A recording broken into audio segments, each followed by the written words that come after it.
कहते हैं दिल्ली दिल बरों की है, दिल जलों की है। कहते तो ये भी हैं कि दिल्ली दिल फरेबों की भी है। और लकी यानी कि लक्ष्मण लाल अग्रवाल में ये सारे गुण मौजूद थे। लोग उसकी शक्ल को देखकर ही कह देते थे, अबे दिल्ली से हो क्या? लकी वैसे दिखने में स्मार्ट और अट्रैक्टिव था, पर जेब से खस्ता हालत होने की वजह से रहता बेहद सिंपल तरीके से था। शर्ट का रंग उड़ा हुआ और पैंट से पैबंद जुड़ा हुआ। कहने को तो उसकी उम्र के लड़के दिल्ली की सड़कों पर रात को मोटर बाइक दौड़ाते थे, लेकिन लकी उर्फ लक्ष्मण लाल अग्रवाल सिर्फ कमरे से कॉलेज में पढ़ाई और गर्लफ्रेंड डिंपल के साथ थोड़ा वक्त बिताना, फिर कॉलेज से दुकान, दुकान से जब होम डिलीवरी आए तो वहां, और फिर घर चला जाता था। हाँ, कभी कभी जब वो किसी लड़के को खाली सड़क पर मोटर बाइक दंदनाते हुए देखता तो कहता, एक दिन अपना टाइम भी आएगा जब मैं चश्मा लगाकर बैठूंगा और पीछे डिंपल को बैठाऊंगा। देखना, जब वो मेरी कमर में अपना हाथ कसेगी और मैं तेजी से मोटरसाइकिल को इंडिया गेट के आसपास दौड़ाऊंगा, तो सारे दिल्ली का दिल हम दोनों को देखकर जलेगा। दुकान में रखा हुआ बर्नॉल भी काम नहीं आएगा। लकी ने कहा और अपने हाथ में बर्नॉल की क्रीम को दबा दिया। जैसे ही उसने क्रीम को दबाया, उसका क्रीम बाहर आ गई। अबे गधे, क्या कर रहा है? वो कोई स्पंज की गेंद है क्या जो उसे दबा रहा है? दुकान के मालिक ने उससे फटकारते हुए कहा और उसके सर पर एक चपत लगा दी। Sorry sir. लकी ने अपना सिर बचाते हुए कहा। वो खरोल बाग में स्थित एक छोटी सी मेडिकल स्टोर पर काम करता था। उसकी दुकान का नाम था चमन मेडिकल स्टोर और उसके ओनर का नाम था चमन लाल। लकी पिछले 5 साल से इन्हीं की दुकान पर काम कर रहा था। यहाँ इस छोटी सी शॉप पर काम करना उसकी मजबूरी थी। लाइफ में कंगाली की वजह से उसे कॉलेज में पढ़ाई पूरी करने के लिए पार्ट टाइम जॉब करना था। उसने कई अच्छी जगह अच्छी तनख्वाह की नौकरी ढूंढी पर नहीं मिली और वो इस मेडिकल स्टोर पर ही अटक गया। गधे, अब इसके पैसे क्या तेरा बाप भरेगा? कटेगा। इसका पैसा भी तेरी तनख्वाह से कटेगा और एमआरपी से डबल रेट में कटेगा। चमन ने अपने दांतों को किचमिचाते हुए कहा। गुस्से की वजह से उसकी नाक फूल गई थी और लकी की सांसें। उसने घबराते हुए ओनर से पूछा, एमआरपी से डबल क्यों सर जी? ताकि अगली बार से ऐसी कोई हरकत करने से पहले तू डबल बार सोचे। चमन ने कहा और उसके हाथ से ट्यूब छीन ली। उसका जी तो चाह रहा था कि वो लकी की खोपड़ी पर एक और बार अपना हाथ साफ कर ले, लेकिन उससे पहले ही दुकान का फोन बजने लगा। फोन की घंटी बजते ही लकी को वहां से निकलने का मौका मिल गया और वो भागते हुए फोन उठाने के लिए चला गया। हेलो जी, करोल बाग के बेस्ट मेडिकल चमन मेडिकल स्टोर से बोल रहा हूं, बताइए क्या काम था? ये लकी की पेटेंट लाइन थी। चाहे कहीं से भी फोन आए, लेकिन उसे फोन पर बस यही बोलना था। जैसे ही इधर लकी ने अपनी बात कही, उधर से जवाब आया, मैं ब्लूमिंग नाइट होटल के कमरा नंबर 303 से बात कर रहा हूँ। एक छोटा सा ऑर्डर है, नोट करो और जल्दी से होटल पर डिलीवर करवा दो। वो एक लड़के की आवाज थी। उसकी आवाज में काफी भारीपन और एक अजीब सी जल्दबाजी थी। जैसे ही लकी ने वो आवाज सुनी, पता नहीं क्यों उसे वो आवाज जानी पहचानी सी लगी। जी सर, बताइए आपका क्या ऑर्डर है? हाँ तो लिखो, हार्ट प्ले के 2 पैकेट और 1 पैकेट टिश्यू। लकी, जो कि अपना पेन लेकर खड़ा था, हार्ट प्ले का नाम सुनते ही झिझक गया। असल में हार्ट प्ले नाम का एक कंडोम आता था और इसलिए उसका नाम सुनते ही लकी शर्मा गया था। इतने साल से भी मेडिकल की स्टोर पर काम करने के बाद उसे इन चीजों का नाम सुनने में शर्म आती थी। हेलो भाई, लिखा कि नहीं लिखा? उस आदमी ने फिर से लकी से पूछा। जी सर, लिख लिया सर, लिख लिया। लकी ने खिसिया कर हंसते हुए कहा। लिख लिया तो फिर लेकर निकल, उस लड़के ने कहा। उसकी आवाज सुनकर ना जाने ऐसा क्यों लग रहा था कि वो बहुत बड़ा आदमी था। जी सर, मैं सर, लेकिन सर बाहर तो बारिश हो रही है, लकी ने कहा। उसने देखा कि बाहर बहुत तेज बारिश हो रही थी। उनकी दुकान के सामने पानी भर गया था और तेज हवाओं की वजह से चमन मेडिकल स्टोर का बोर्ड भी गिर गया था। लकी को लग रहा था कि वो इतनी तेज बारिश में अभी एकदम से तो नहीं निकल पाएगा, तो उसने उस लड़के को समझाते हुए कहा, सर मैं ऑर्डर तो ले आऊंगा पर थोड़ा टाइम लग जाएगा, बारिश थोड़ी थम जाए आप। इससे पहले कि वो कुछ आगे बोल पाता, फोन पर लड़का बोल पड़ा। तुम्हारे मालिक को पता है कि तुम मल्होत्रा जी के लड़के को मना कर रहे हो? हाँ पता है, बारिश हो रही है, इसलिए सारा सामान अच्छे से थैली में पैक करके लाना और लेट नहीं होना चाहिए, समझे? उस लड़के ने कहा और इससे पहले कि लकी आगे कुछ कह पाता, उसने फोन काट दिया। उधर से लकी के दुकान का ओनर उसे घूर कर देखा जा रहा था। लकी के हाथ में पेन और पेपर देखकर ही वो समझ गया था कि उसके पास कोई ऑर्डर आया था। आज वैसे भी इतनी बरसात होने की वजह से सुबह से इक्का दुक्का ग्राहक ही दुकान पर आए थे। ऐसे में उसकी दुकान का मालिक एक भी ऑर्डर को छोड़ना नहीं चाहता था। वो लकी को देख रहा था और लकी बारिश की ओर देख रहा था। बारिश का बहाना नहीं चलेगा, जाना पड़ेगा। चमन लाल ने कहा। मैं बहाना नहीं कर रहा सर, थोड़ी बारिश धीमी हो जाए तो मैं चला जाऊंगा। अभी आप खुद ही देखिए कितनी तेज बारिश है। वो पता नहीं कोई मिस्टर मल्होत्रा का कोई बेटा कुछ ज्यादा ही जल्दी में था। मैं साइकिल से तो पहुंच नहीं पाऊंगा इतनी जल्दी। लकी ने उनकी ओर देखते हुए कहा। क्या कहा? मिस्टर मल्होत्रा जी का बेटा? तू मेरी दुकान बंद करवाएगा क्या? अभी क्या भी निकल उनका ऑर्डर लेके, वो हमारे बहुत पुराने कस्टमर है। चमन ने कहा। पर लकी ने कहा ही था कि चमन बोला। पर कुछ नहीं, तू मेरी मोटरसाइकिल ले जा, उसने गुस्से में कहा। अरे सर जी, 200 के ऑर्डर में मुश्किल से 40 रुपए बचेंगे, इससे 3 गुने का तो पेट्रोल ही लग जाएगा, और अगर गाड़ी रास्ते में बंद हो गई तो अलग से खर्चा, लकी ने समझाते हुए कहा। वो जानता था कि उसका मालिक इन सब बातों पर ध्यान नहीं देने वाला। चमन लाल बोला। कोई बात नहीं, तू जा, चाहे जो हो जाए ग्राहक नाराज नहीं होना चाहिए, और वैसे भी वो मल्होत्रा जी का बेटा है। चमन लाल ने मोटरसाइकिल की चाबी लकी की ओर उछालते हुए कहा। लकी ने चाबी ली। उसे देखकर उसके अंदर मिक्स फीलिंग आ गई। एक तो वो बहुत खुश हुआ कि बड़े दिनों बाद बाइक चलाने को मिलेगी, पर वहीं दूसरी तरफ दुखी इसलिए हुआ कि बाइक मिली भी तो ऐसी तेज बारिश में, अगर खराब हो गई तो इसकी चपत भी उसके सिर पर ही पड़ेगी। वो मुंह लटकाकर रेनकोट और हेलमेट पहनते हुए वहां से निकल गया। बाहर आकर बाइक को देखा तो लकी ने मन में सोचा, चलो ठीक है, जो होगा देखा जाएगा, कम से कम बाइक तो चलाने को मिल रही है। दरअसल लकी इतने साल काम करने के बाद भी अपने लिए एक मोटरसाइकिल नहीं ले पाया था। लकी की तनख्वाह ही इतनी भर थी कि सिर्फ उसके कमरे का किराया, उसकी साइकिल में डालने वाली हवा का खर्च, बिजली पानी का बिल और डिंपल के साथ महीने में 1-2 बार बाहर खाने का खर्चा ही निकल पाता था। उसे डिंपल की कही बात अक्सर याद आती थी। लकी, अगर अगले 2 महीने में तूने बाइक नहीं खरीदी ना तो मैं तेरे से ब्रेकअप कर लूंगी, देखना। असल में डिंपल को लकी के साथ बाइक पर घूमने की बड़ी तमन्ना थी। लकी की इस उजाड़ जिंदगी में एक वही तो थी जिसके लिए जिंदा रहने को उसका जी चाहता था। जब भी वो उससे बाइक की बात करती तो लकी डिंपल की इस बात को हंसकर टाल देता था। वो अपने मन में इस बात को अच्छे से जानता था कि डिंपल उससे बहुत प्यार करती थी और वो उससे कभी छोड़कर नहीं जा सकती थी। वो दोनों एक दूसरे में ऐसे घुले मिले थे जैसे बादल बरसात में घुल जाती है। लकी को डिंपल बहुत पसंद थी और वो उसके लिए दुनिया जहां की खुशियां खरीद कर ला देना चाहता था।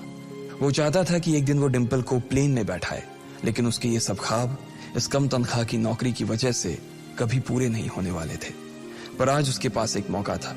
वो डिंपल को अपने साथ इस बारिश में राजपथ घुमाना चाहता था। वो उसे दिल्ली दिखाना चाहता था। चमन लाल को देने के लिए उसने पहले से ही बहाना सोच रखा था। बस जल्दी से वो ये डिलीवरी देकर सीधे डिंपल के पास ही जाने वाला था। उसने होटल ब्लूमिंग नाइट के बाहर मोटर बाइक पार्क की और सीधे होटल के अंदर चला गया। लकी ने रिसेप्शन पर पहुंचकर नमस्ते करते हुए रिसेप्शनिस्ट को बोला, जी मैं चमन मेडिकल स्टोर से आया हूं, रूम नंबर 303 का ऑर्डर था सर। रिसेप्शन पर खड़ा आदमी उसके हाथ में काली थैली को देखकर समझ गया था कि उसमें क्या था और वो मंद ही मंद मुस्कुराते हुए बोला, 3rd फ्लोर पर है, लिफ्ट से चले जाओ, रेनकोट यहीं उतार देना। जैसा उस आदमी ने कहा लकी ने ठीक वैसा ही किया और लिफ्ट में चढ़ने के कुछ ही देर बाद वो 3रे माले पर पहुंच गया था। वो रूम नंबर 303 के बाहर पहुंचा और उसने डोरबेल बजाई। जैसे ही दरवाजा खुला लकी ने थैली आगे बढ़ाते हुए कहा, नमस्ते, मैं चमन मेडिकल स्टोर से लकी, ये आपका। इससे पहले कि लकी आगे कुछ कह पाता उसकी आंखें फटी की फटी रह गई थी। उसने अपने सामने जो देखा उसके बाद उसे ऐसा लगा कि बंद छत के नीचे भी उसके ऊपर आसमान से आकर एक जोरदार बिजली गिर गई थी। उसके सामने एक लड़की खड़ी थी। वो लड़की और कोई नहीं बल्कि उसकी गर्लफ्रेंड डिंपल ही थी। उसने एक पर्पल कलर का नाइट गाउन पहन रखा था। उसके काले घने बाल गीले थे और उसने उन्हें अपने कंधे पर फैला रखा था। उसकी खुशबू से ही ये चीज साफ पता चल रही थी कि वो अभी अभी नहा कर आई थी। डिंपल, तुम यहाँ क्या कर रही हो? लकी को अपनी आंखों पर विश्वास ही नहीं हो रहा था। उसने 2 बार अपनी पलकें झपका कर देखा, लेकिन दोनों बार ही उसे अपने सामने डिंपल ही नजर आई।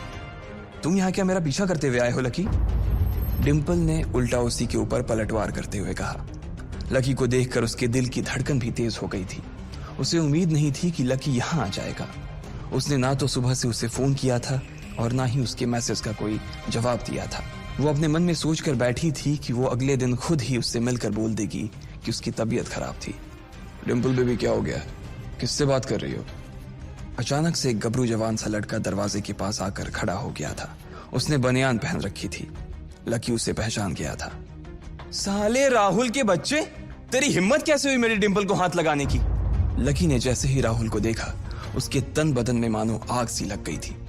वो उसे इस वक्त इतना बुरा मारना चाहता था, इतना बुरा पीटना चाहता था जिसकी कोई हद सीमा नहीं थी। लकी जिस कॉलेज में पढ़ता था, राहुल और डिंपल भी उसी में पढ़ते थे और वो कॉलेज राहुल के फादर का ही था। डिंपल ने राहुल के पिता की एक कंपनी में जॉब पकड़ ली थी और राहुल उस पर बहुत लाइन मारता था। लकी ने 1-2 बार डिंपल को उससे दूर रहने के लिए भी कहा, लेकिन डिंपल ने उसे यह कहकर टाल दिया था कि वो सिर्फ अच्छे दोस्त थे। आज भी इससे पहले कि वो आगे बढ़ता, डिंपल उन दोनों के बीच आ गई। रुक जाओ, डिंपल ने गुस्से में कहा और लकी के सीने पर हाथ रखकर उसे रोक दिया।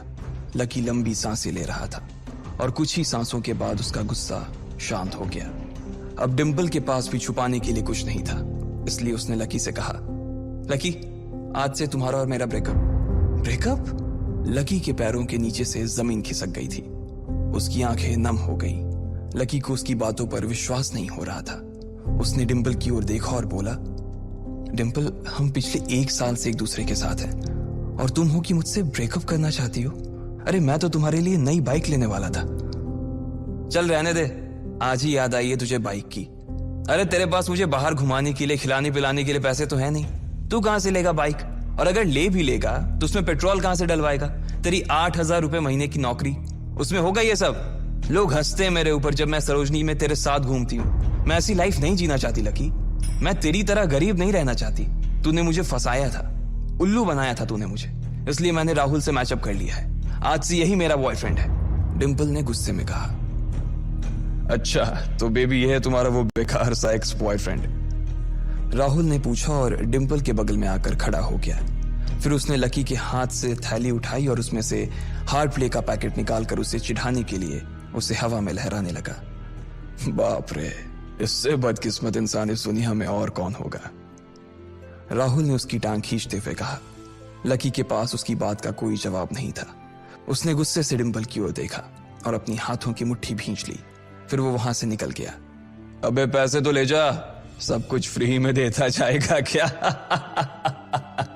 राहुल ने जोर से ठहाके लगाते हुए कहा, लेकिन लकी बिना उसकी बात सुनते ही निकल गया। उसके दिमाग में डिंपल के कहे शब्द गूंज रहे थे। उसने कभी सपने में नहीं सोचा था कि डिंपल उसके साथ कुछ ऐसा भी कर सकती थी। जिस इंसान के लिए वो इतना कुछ करना चाह रहा था, उसे उसकी कोई कदर ही नहीं थी। लकी इतना हताश हो गया था कि बुरी तरह से रोने लगा। इस बार वो लिफ्ट से नहीं बल्कि सीढ़ियों से नीचे उतरा और एक एक सीढ़ी उतरने के साथ उसके आंसू आंखों से छलकते जा रहे थे। जब उसकी आवाज सुनकर कुछ लोग अपने कमरे से बाहर आए तो लकी ने तुरंत अपने आंसू पोंछे और तेजी से वहां से भाग गया। उसे जिंदगी में पहली बार प्यार हुआ था और पैसों की कमी की वजह से ना सिर्फ उसका प्यार बल्कि उसकी पूरी जिंदगी बर्बाद हो गई थी। लकी जैसे ही बाहर आया तो उसने देखा कि बाहर अंधेरा हो गया था।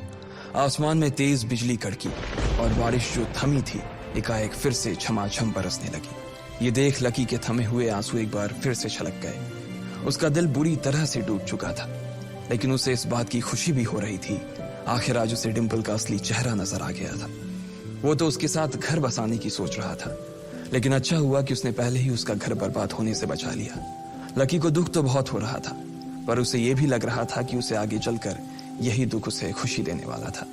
लेकिन एक चीज थी जो लकी को परेशान कर रही थी, वो थी उसकी माली हालत। उसकी जेब इतनी तंग थी कि उसे फटी हुई जेब की पैंट पहनकर घूमना पड़ता था। कभी कभी तो लकी सिर्फ रोटी खाकर दिन काट लेता था। वो कब से कोशिश कर रहा था कि कोई अच्छा काम पकड़ सके, लेकिन उसे कोई काम देने को राजी नहीं था। उसने टूटे हुए दिल को दिलासा देते हुए मन में सोचा कि डिंपल पर खर्च होने वाले पैसे बच जाने से शायद उसके हालत सुधर जाएंगे, पर फिर भी वो रातों रात रईस नहीं हो जाने वाला था। उसने ऊपर आसमान की ओर देखा और जोर से चिल्लाया, अगर इतना ही अनलकी बनाना था तो फिर नाम लकी क्यों रखा भगवान? वो जितनी जोर से चिल्ला सकता था उतनी जोर से चिल्लाया। उसकी आवाज से आसपास खड़े लोग एक बार तो डर गए थे। लकी ऊपर ही देख रहा था और उसके आंसू बारिश के पानी के साथ मिल गए थे। जैसे ही वो फूट कर रोने को था, तभी उसके फोन पर एक मैसेज आया। जैसे ही लकी ने अपना फोन निकालकर उस मैसेज को पढ़ना शुरू किया, उसकी तो आंखें ही चमक गई।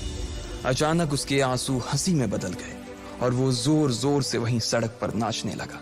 उस मैसेज में लिखा था, परिवार की रिसर्च और परिवार के निर्णय के हिसाब से अग्रवाल परिवार का वारिस लक्ष्मण लाल अग्रवाल उर्फ लकी ने गरीबी अभ्यास की परीक्षा को पास कर लिया है और आज से ही वो उस जमीन और उस जायदाद का मालिक हो जाएगा जो परिवार ने उसके नाम कर रखी थी।